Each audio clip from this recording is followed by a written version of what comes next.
Boa tarde a todos.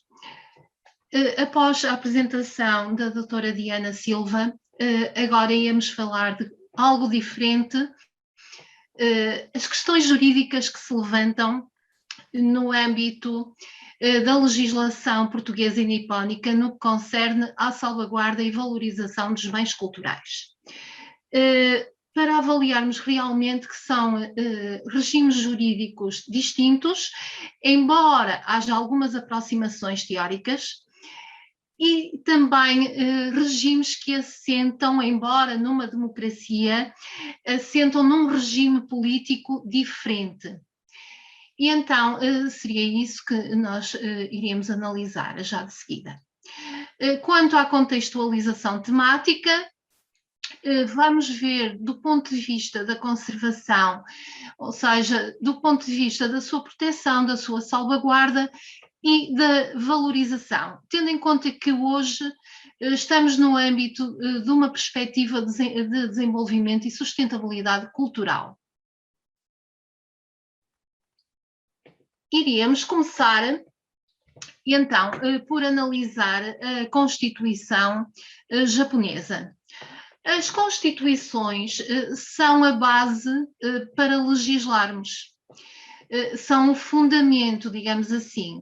E então, o que nos diz a Constituição japonesa de 1947, ainda em vigor nos dias de hoje, estando a considerar que o Japão é uma monarquia constitucional ao abrigo de uma democracia liberal, consagra relativamente à cultura o que nós temos aqui. Diz-nos que o povo não será privado de gozar de qualquer dos direitos humanos fundamentais. Os direitos humanos fundamentais são imensos, entre os quais o direito fundamental à fruição cultural, conforme dispõe a Declaração Universal dos Direitos Humanos de 1948. Portanto, desde já podemos inserir aqui o direito à cultura e à fruição cultural, assim como a sua criação e enriquecimento. Também, neste propósito, a Constituição japonesa nos fala no direito de manter um padrão mínimo de bem-estar cultural, diferentemente do que nos diz a nossa Constituição. Em Portugal, a Constituição da República Portuguesa de 76 fala-nos: todos têm direito à fruição cultural e o dever de preservar o património cultural.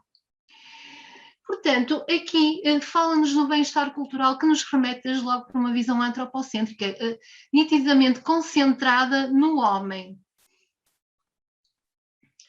E então, tendo este enquadramento constitucional que fundamenta toda a legislação subsequente, tudo aquilo que a dieta japonesa tem feito, então nós iríamos analisar, e como estamos numa análise comparatística, vamos ver primeiro, em termos muito breves, porque com certeza que é de conhecimento a legislação nacional e de menos conhecimento a legislação japonesa.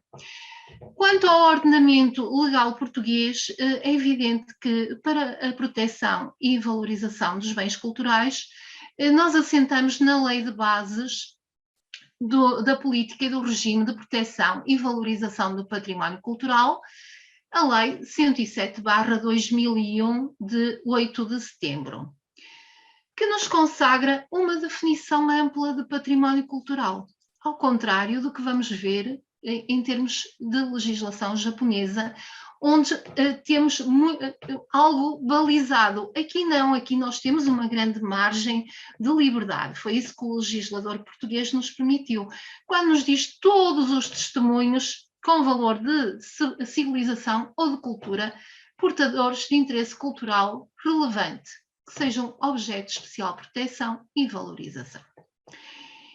E então, quanto às categorias de bens imóveis, temos desde logo o monumento, o conjunto e o sítio. O problema é que a legislação portuguesa não os define, mas remete para o direito internacional essa definição, nomeadamente para a Convenção de 1972 sobre a proteção do património mundial.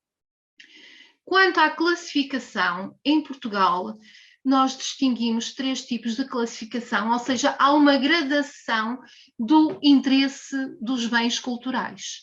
Temos o interesse nacional, ou seja, a sua classificação como monumento nacional, esta é a designação que nós atribuímos, e seja para o monumento, para o conjunto ou sítio.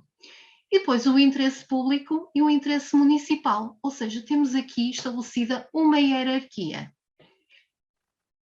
Os bens móveis, como podem ver, não é uma definição, é uma descrição dos bens móveis que podem integrar o património cultural português e, subsequentemente, serem protegidos pela Lei de Bases do Património Cultural.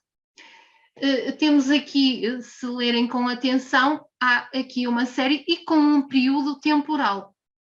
Isto é muito importante para não cairmos na banalização, é isto que o legislador português tem em conta, para não cairmos na banalização de tudo considerar como bem cultural e integrar nos bens móveis. Quanto à sua classificação, como estão a ver, temos aqui a gradação. O interesse nacional, e sendo assim é classificado como tesouro nacional, o interesse público, o interesse municipal. Quanto à sua classificação como interesse nacional e a sua designação de tesouro nacional, vamos ver que na legislação japonesa também há uma classificação como tesouro nacional, mas uma abrangência muito mais ampla de bens culturais. Quanto à política de salvaguarda portuguesa, a proteção primária assenta na classificação e na respectiva inventariação. Ou uma ou outra, ou o bem está inventariado e posteriormente é classificado.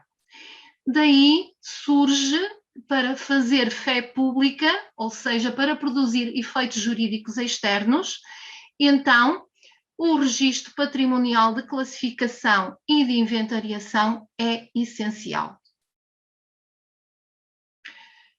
Quanto às especificidades da salvaguarda dos bens culturais em Portugal, a conservação, a proteção deve assegurar a integridade e evitar a perda, a destruição ou a deterioração dos bens culturais. Qualquer transmissão, constituição de um direito real de gozo, nomeadamente a constituição de um usufruto sobre o bem, a dação em pagamento dos bens classificados ou em vias de classificação, há um dever de comunicação à DGPC. Para quê? Para o exercício do direito de preferência em caso de venda ou dação em pagamento. Porque no caso de constituição de um direito real de gozo, não se verifica qualquer transmissão de propriedade. Só se onera essa propriedade, esse bem cultural. Quanto às restrições à demolição de bens imóveis classificados ou em vias de classificação, as licenças de demolição total ou parcial constituem exceções. Regra geral, as restrições à demolição são absolutas. Restrições à exportação, expedição, importação, admissão e comércio. Por que é que eu falo nisto? Porque a exportação refere-se à exportação de bens culturais para países terceiros. A expedição sai para fora, mas no âmbito do espaço da União Europeia. A importação, importamos de países terceiros. E a admissão de bens culturais de países membros da União Europeia. A regra geral é a proibição de saída do território nacional de bens que estão classificados como sendo de interesse nacional. Excepcionalmente podem sair por um destes motivos, nada mais, são taxativos. Quanto agora nós iríamos comparar o que se passa no ordenamento nipónico. Eu tracei um breve discurso para compreenderem realmente que a legislação que nós temos hoje no ordenamento nipónico, e tendo em conta a Constituição de 1947, é um ordenamento jurídico que foi sempre um pouco atribulado, tendo em conta os diversos períodos, as diversas dinastias em que o Japão viveu. E também no decurso da política isolacionista e da abertura ao mundo europeu. E então, sendo assim, nós iríamos começar por analisar, em 1867, dá-se o término do Japão feudal e ascendemos ao período Meiji.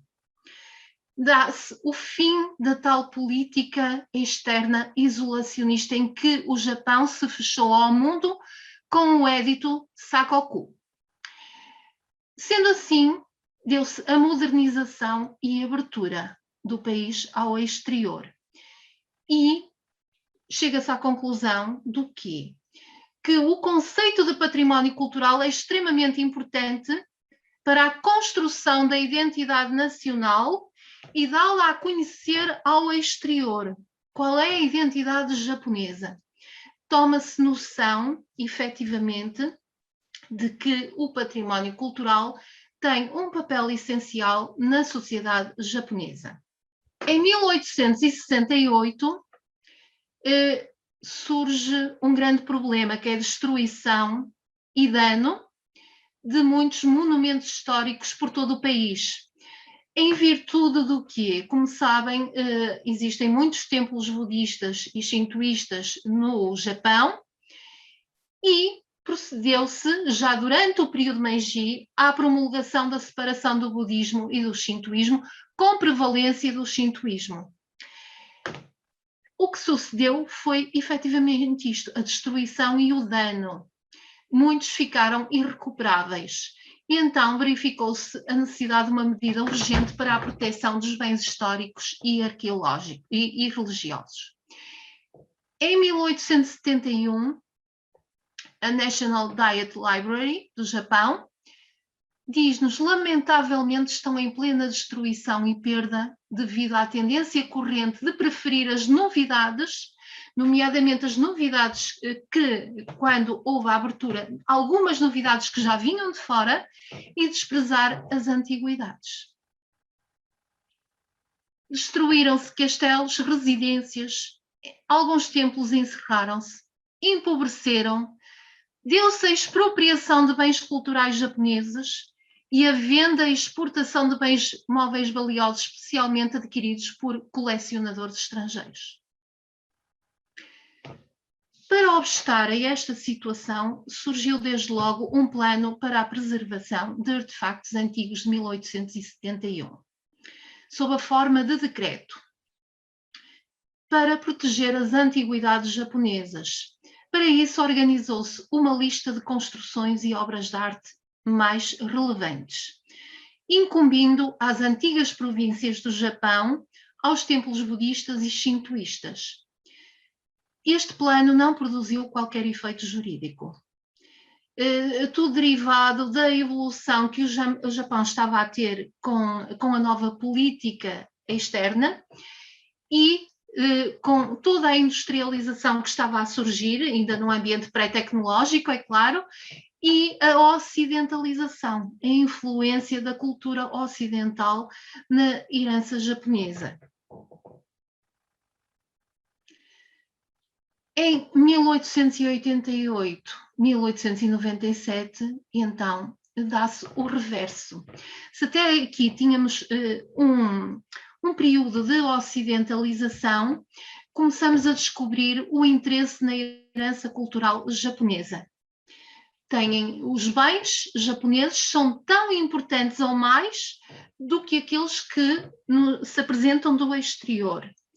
E então há um grande plano de catalogação, de avaliação de objetos de mérito artístico ou histórico, feitos por quem? Feitos por pessoas, investigadores contratados do estrangeiro, nomeadamente o Ernest Fenollosa, e o seu discípulo japonês, Okakura Kakuzu, que era seu aluno da universidade, foi um dos grandes precursores da política japonesa em termos de proteção do património cultural.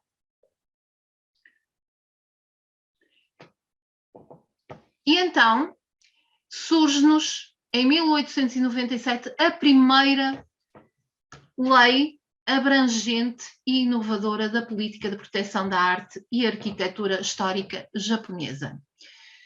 E é a primeira vez que se forma o conceito de Tesouro Nacional. E que, como eu disse, é mais abrangente do que aquele conceito que nós temos na nossa legislação, como vamos já ver a seguir. E a classificação dos bens seria segundo estes critérios que nós vemos aqui. Um bem superior artisticamente, com evidência histórica, obras de arquitetura religiosa, obras de arte. É nestes parâmetros que se faz a classificação ao abrigo desta lei de 1897, que vai ser uma das bases para criar a lei de 1950 de proteção do património cultural e que ainda hoje está em vigor. Depois, em 1919, vejam como começamos a alargar a tipologia dos bens culturais. Os locais históricos, os lugares de beleza cênica, os monumentos naturais, com uma proteção totalmente idêntica aos templos. Em 1929, decorrente da Grande Depressão, o Japão entrou em crise económica, mas como já há a ideia de que os bens culturais japoneses são extremamente importantes para a construção da sua identidade, então surge ainda em 29 uma lei de proteção dos tesouros nacionais, substituindo a lei de 1897. O alargamento da proteção dos tesouros nacionais pertencentes a instituições públicas e privadas e sujeitos privados individualmente considerados, o próprio cidadão. Porquê? Porque na lei de 1897 ela era dirigida aos templos. E vejam o alargamento das instituições que agora dispõem de tesouros e que agora os veem efetivamente protegidos por esta política. Também surgem as primeiras medidas impeditivas da exportação, as primeiras medidas verdadeiras, efetivas, da exportação de bens culturais. Em 1933, surgem novas categorias de bens culturais. Vejam como vamos alargando o leque.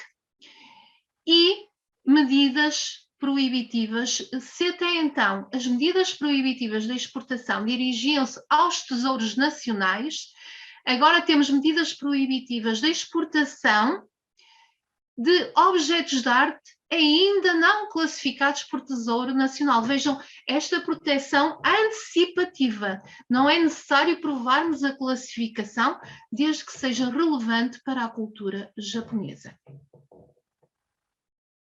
A Segunda Guerra Mundial, claro que causou muitos estragos no Japão, foram destruídos muitos tesouros nacionais classificados, eu distingui aqui dois, um bem móvel e um bem imóvel, e portanto, é neste decurso e no pós-Segunda Guerra Mundial, e também com um facto que sucedeu em 1949, este incêndio, que vai despoletar a necessidade de criação de uma lei uniforme que abranja toda esta tipologia cultural, toda esta tipologia de bens culturais que eu mencionei, que vai ser precisamente a lei que temos hoje em vigor, embora já com algumas emendas, nomeadamente a última de 2019. E então é esta lei que vai uniformizar o regime jurídico e consagrar um conjunto de princípios estruturantes sobre a proteção, a preservação e a classificação do património cultural. E pela primeira vez, e antes da Unesco falar, então nesta lei já está protegido quer o bem cultural material, quer o bem cultural imaterial. Vejam a data, 1950. A Unesco não pensava sequer em proteger estes bens culturais e materiais. E então surgem-nos também técnicas de salvaguarda e restauro japoneses. restrições relativas às alterações, utilização, transferência e exportação. Aumento, porque o Japão teve sempre financiamento governamental a partir do período Meiji, mas um aumento significativo da atribuição de apoios financeiros e benefícios fiscais. Quanto à classificação, eu passo para a classificação porquê? Porque esta lei de 1950 não nos dá uma definição de bem cultural. Portanto, é na própria classificação que nós vamos chegar à conclusão o que é que a legislação japonesa entende por bens culturais. E então, quanto à classificação, nós temos os bens culturais materiais divididos ou a sua classificação como tesouro nacional ou como bens culturais importantes. E os bens culturais imateriais. A classificação como tesouro nacional. Vejam as duas categorias amplas, os bens culturais importantes, o tesouro nacional, eles subdividem-se. Porque quando não se consegue classificar como tesouro nacional, então nós tentamos pelo menos classificar como bem cultural importante. E temos esta subdivisão. As construções e estruturas subdividem-se, as artes plásticas e o artesanato subdividem-se. E então o que sucede aqui é que são bens com um valor de extrema importância, mas não uma importância suficiente para ser classificado como tesouro nacional. E foi o que sucedeu a vários templos budistas, shintoístas, que hoje estão protegidos, mas não são tesouro nacional. Embora existam muitos classificados como tesouro nacional, que até constituem património mundial, mas outros não. E em 75 esta lei é alterada, é uma primeira alteração para a proteção das técnicas para a conservação dos bens culturais. Ou seja, além dos bens culturais materiais e imateriais, agora as próprias técnicas estão protegidas, porque são muito específicas, são muito do povo japonês, nomeadamente a xilogravura, como eles fazem, a xilogravura, a aplicação da laca, que é algo muito específico do povo japonês, aquela técnica de envernizamento, a produção das máscaras, os instrumentos do teatro dramático musical Uno, todas essas técnicas passaram a ser protegidas pela legislação japonesa em 1975. Em 1996, mais uma nova categoria de bem cultural. A propriedade cultural registada. No fundo, é precisamente para já irmos fazendo uma proteção antecipada, antes de considerar como bem cultural importante ou integrar nos tesouros nacionais, então vamos já fazer é uma espécie de providência, vamos já acautelar, porque o bem tem a sua importância, então vamos já acautelar a sua proteção, vamos classificar como propriedade cultural registada e, sendo assim, dispõe de todo o regime jurídico da salvaguarda e valorização dos bens culturais japoneses. Quanto à política de salvaguarda propriamente dita, em alguns parâmetros é muito semelhante à política portuguesa. Eu gostaria muito de pormenorizar, mas o tempo não dá, as especificidades, a obrigatoriedade da realização de inventários de bens de valor histórico. Conforme a lista de indicação, esta lista de indicação é proveniente da Agência de Assuntos Culturais do Japão, que é uma entidade equiparável à nossa DGPC e que está integrada no Ministério da Educação, do Ambiente, da Cultura, dos Desportos e da Tecnologia. Vejam como este Ministério é amplo. E, portanto, abrange aqui uma série de bens, como estão a ver.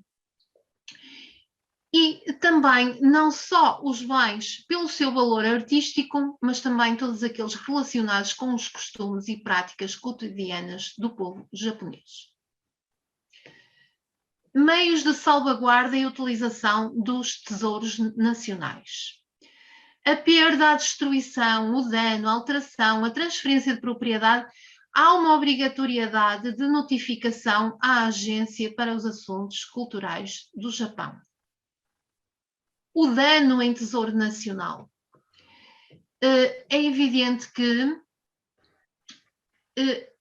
há uma política, a política do dano é muito complexa, há uma recuperação, uma reforma pelo proprietário ou administrador da propriedade, seja entidade pública, seja entidade privada, porque esta lei abrange quer as entidades públicas que disponham, sejam proprietários ou detentores de bens culturais, assim como as entidades privadas e os sujeitos individualmente considerados. Se a recuperação não for feita pelo proprietário ou administrador da propriedade, do bem cultural, então essa recuperação é feita pela agência com o retorno das expensas para o proprietário ou administrador. Venda de tesouro nacional. Tal como na legislação portuguesa, há aqui um exercício do direito de preferência pelo governo japonês. É sempre o primeiro que tem a opção de compra. A transferência de tesouro nacional. Há uma série de restrições, não tenho tempo para as mencionar. Quanto à exportação de tesouro nacional, enquanto os bens culturais importantes, a propriedade cultural registada pode ser objeto de exportação, os tesouros nacionais são absolutamente proibidos no que concerne à sua exportação. Vejam, contrariamente ao sistema português, em que realmente há uma regra geral de proibição para os bens classificados de interesse nacional, mas ainda assim há algumas exceções. Como estão a ver aqui, para os tesouros nacionais não há exceções. A proibição da exportação é absoluta. E outra medida muito importante é o registro. Como eu disse, em termos de legislação portuguesa, o registro faz fé pública, faz fé para todos nós. Todos nós sabemos que aquele bem está registado. É essa a importância do efeito jurídico do registro. E no Japão foi muito importante, nos últimos anos, que tornou-se um meio de evitar a demolição de algumas estruturas sem exigir previamente uma avaliação do seu valor cultural, ou seja, temos aqui uma proteção antecipada. A atribuição de subsídios estatais, que são muito diferentes do que se passa em Portugal, são substanciais, seja para a manutenção, para o restauro, para a instalação de equipamentos de prevenção de incêndios e outros sistemas de prevenção de desastres, tendo em conta que estamos a falar de um arquipélago muito complicado em termos de fenómenos naturais. A atribuição de subsídios em entidades privadas. Quando eu estou aqui a falar em entidades privadas, estou a falar nomeadamente em associações, fundações, o próprio sujeito individualmente considerado e que seja proprietário ou detentor de alguns bens culturais.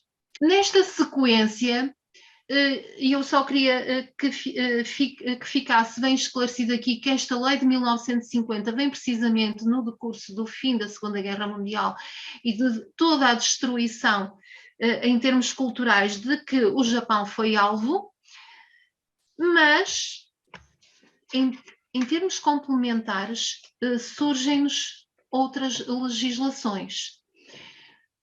Em conexão com esta lei de 1950, que é correspondente à nossa lei de bases de 2001, esta lei veio ser complementada logo em 1951, vejam, o legislador japonês, ou seja, a Dieta Nacional Japonesa, o equiparável à nossa Assembleia da República, a Dieta veio desde logo estabelecer a Lei 285 de 51, que é equiparável, é evidente, com um regime diverso, um pouco diverso, mas é equiparável à nossa Lei Quadro dos Museus Portugueses. Mas vejam a data, a nossa é de 2004. O Museum Act, que foi aprovado então pela Lei número 285 e que nos vem dar uma definição de museu. Lei esta que está condicionada por essa lei de 1950, ou seja, tudo aquilo que integra o museu e que seja considerado como bem cultural são bens dentro daqueles que estão na tipologia da lei de 1950. É isso que vamos considerar. Aqueles que já estão classificados, aqueles que estão inventariados, aqueles que um dia destes estarão classificados ou inventariados, dado o seu valor cultural para a identidade japonesa e também para a complementação da sua identidade, dado que o Japão tem uma série de realidades diversas decorrentes da imigração de vários povos, nomeadamente os portugueses. Por isso, quando nós abordamos esta questão da Lei número 285, o Museum Act, temos de ter sempre em conta o que nos diz a Lei de 1950, com todas as suas emendas. Quanto à tipologia geral dos museus, no Japão, nós temos os museus públicos, os museus privados, as instalações equivalentes a museus, que são uma espécie não igual, mas uma espécie de coleções visitáveis, como temos na nossa legislação sobre museus em Portugal. Também vejam esta lei, corresponde quase aos conjuntos históricos, não é? A lei dos conjuntos históricos, a lei para a preservação de capitais antigas com elevado número de tesouros nacionais, a preocupação do legislador japonês em atender a esta preservação. Aplicação restrita, este diploma não é extensivo a todo o Japão, aplicação restrita às antigas capitais de Kamakura, Nara, Kyoto, nas quais há um grande número de tesouros nacionais. Acontece que se chegou à conclusão, porque a distribuição do património cultural no Japão é feita de uma forma muito irregular. Se nós tivéssemos aqui um mapa, conseguíamos ver que está localizado em zonas muito dispares. E então, no sentido também de salvaguardar construções históricas que, ainda que não estejam em capitais, mas sim em províncias mais reduzidas, e então deu-se uma ampliação normativa em 75. Esta lei passou a ser aplicável a todos os grupos de construções históricas inseridos ou não em cidades, designadamente nestas cidades. Portanto, sempre que se encontrem grupos de construções históricas, então ficarão ao abrigo desta lei, em conexão com a lei de 1950. Como tudo na legislação, as normas relacionam-se umas com as outras.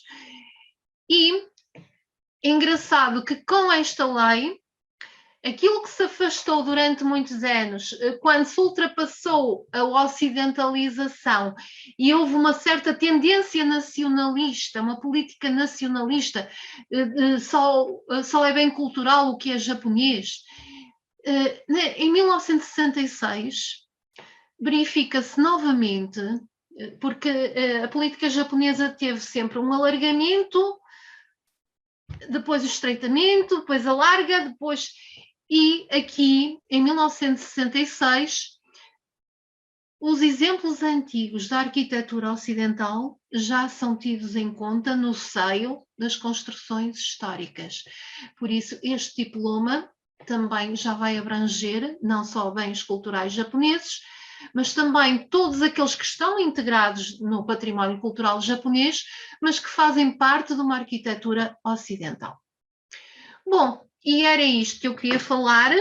Como estão a ver, há algumas aproximações de legislações entre ambas as legislações, tanto que a legislação japonesa, nos dias de hoje, tende muito a aproximar-se do modelo europeu, nomeadamente o modelo germânico. Pode parecer um pouco estranho, mas é a verdade. Nomeadamente o Código Civil japonês está muito próxima do código germânico e parecem realidades tão diferentes, não é? Portanto, desta pequena abordagem, mesmo muito pequena, podemos ver que há aqui alguma similitude entre a legislação portuguesa e a legislação japonesa. Embora em termos de sustentabilidade económica seja muito diferente.